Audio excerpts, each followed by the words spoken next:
Hello friends, welcome back to our YouTube channel's insurance training session. Friends, in this session I am going to share information on LIC's SIIP plan number 852. This is a unit linked insurance policy. The premium paid by the policyholders of this plan will be invested in shares of different companies and also government and government guaranteed securities and money market instruments and debt funds, etc. Before doing any such investment, LIC of India do proper research and groundwork so that the policyholder should get better returns. First of all, let us study the fund performance of our previous unit linked plan. In this, our new endowment plus plan number 835, growth fund NAV has doubled since the launch on August 2015. Same way, Growth Fund NAV of Nivesh Plus and SIIP has increased to 16 rupees from 10 rupees since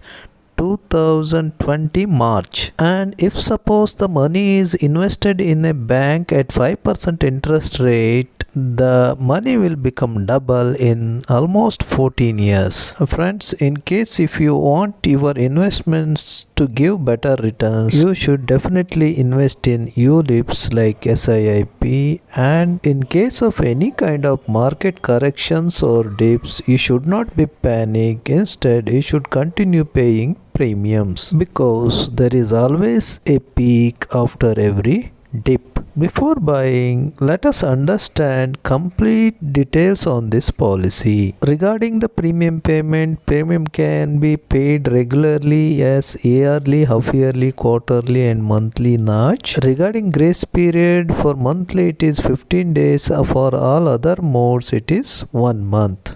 Now let us find out what are the benefits under a in-force policy.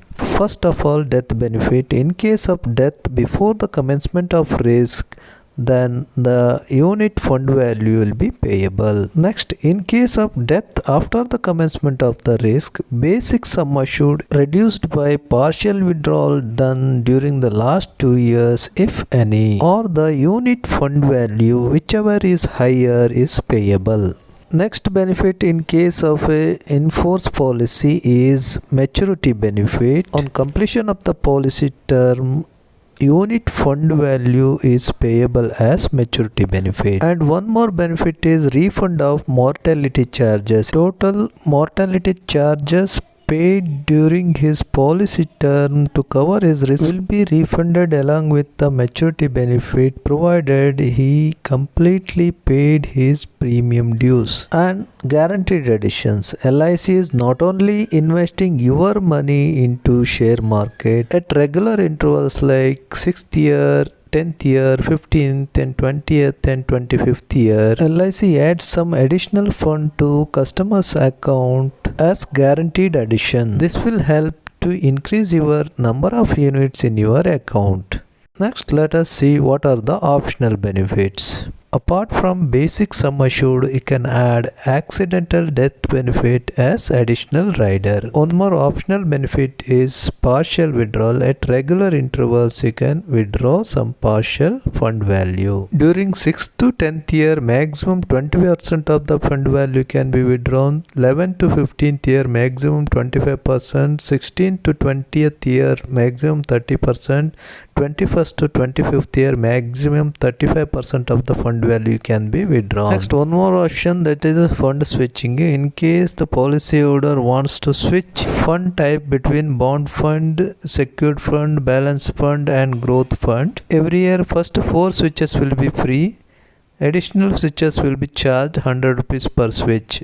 Next is settlement option. This is available for only death benefit. In case the policyholder wants his death benefit to be settled as per settlement option, then the death claim amount will be converted to installments and the first installment will be paid on time of death and remaining installment will be kept invested as per the existing fund. For the next 5 years, this will be paid as per the opted mode. And now let us know what is the eligibility conditions, what are the restrictions, who can buy this policy and all. While opting the basic sum assured, if the age is below 55, he has to opt to 10 times of the annualized premium. If the age is 55 and above, then he can opt 7 times of the annualized premium as risk cover. Regarding minimum age at entry, minimum 90 days completed child's life also one can take the policy, and maximum age at entry 65 years nearer birthday. And while deciding the policy term, on completion of the policy term, minimum age should be 18 years, maximum age should be 85 years, and regarding policy term, it is available from 10 to 25 years. And regarding minimum premium, if yearly mode means 40,000, half yearly mode 22,000, quarterly mode 12,000, and monthly notch means 4,000 per month. And to increase in yearly, half yearly, quarterly mode in multiple of thousands, premium can be increased. If it is a monthly mode,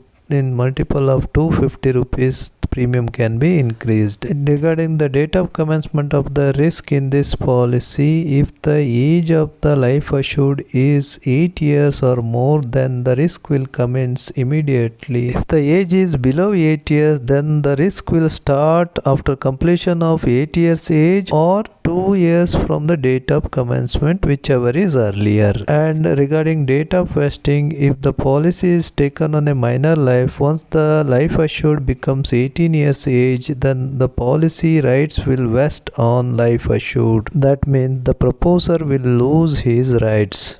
Now let us know what are the types of investment fund. First fund is bond fund. In this fund, the maximum investment will be government securities, and there is no much risk involved in this fund as there is no investment towards equity. Next is secured fund. In this, minimum 15%, maximum 55% equity exposure will be there. Next is balance fund. In this, minimum 30 to 70% equity exposure will be there. Next is growth fund. In this, minimum 40% will be invested in equities and maximum 80% can be invested in equities. More the investment towards equities, there will be more chances of growth. The same time, market risk also involved in this. That is why if you utilize the switching option, you will not only safeguard your funds value, this also will help in additional growth of your fund. To do this, you should have little share market knowledge. Suppose you are in growth fund and market has increased a lot, and if you feel anytime market may collapse, then you can switch your fund to bond fund, so that even if the market collapses, then your fund will be safer. And the market falls and corrects for about 15-20%, then if you feel it is safer to enter back to growth fund, then you can switch back to growth fund. Apart from these 4 funds, there is one more fund, discontinued policy fund. If the policy premium payment is discontinued, at least 5-year premiums are not paid. Once after completion of grace period, the policy unit fund value will be converted to monetary fund, then it will be transferred to discontinued policy fund, and no other charges will be recovered from this other than fund management charges. After the lock-in period, this fund will be returned to the policyholder.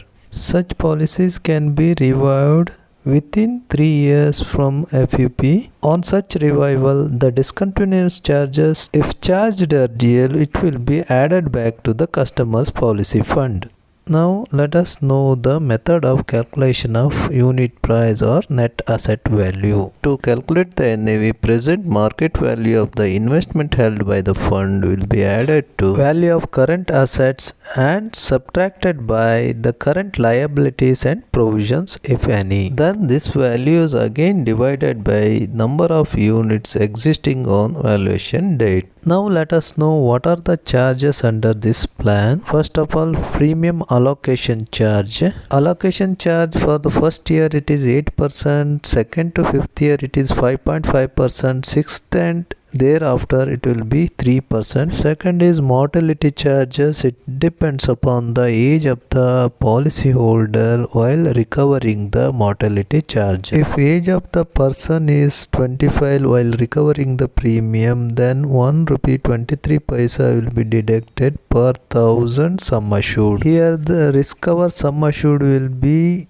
basic sum assured minus the fund value. That means as the fund grows, the risk cover sum assured will reduce and recovery of premium will also reduce. Next is AB charges. It is 40 paisa per thousand sum assured. Next is fund management charges. So any kind of 4 funds, bond, secured, balanced or growth fund, that is 1.35% of unit fund value per annum. Fund management charges for discontinued policy fund will be 0.5% only.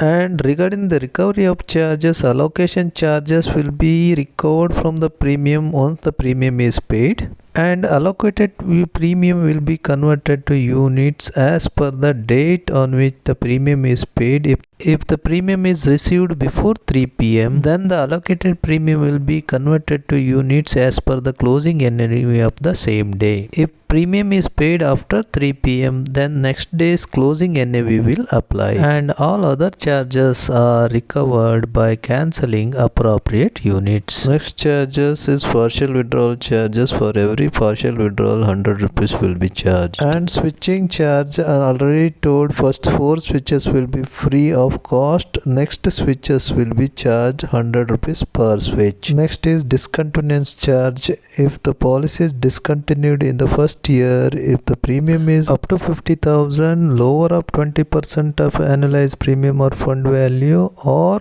maximum 3,000 rupees charges. If it is more than 50,000, then lower of 6% of annualized premium or fund value, or maximum 6,000 is charged as discontinuance charge. Same way for discontinuance in the second, third and fourth year will range from rupees 1,000 to maximum up to 5,000 as per the chart shown. Policy is discontinued in the 5th year, there will not be any charges. And regarding surrender of the policy, policy can be surrendered anytime during the policy term. If policy is surrendered during the first 5 years lock-in period, then the amount in the unit fund will be transferred to discontinued policy fund after deducting the discontinuance charges. If the policy is surrendered after 5 years lock-in period, then the unit fund value will be paid to the policy holder.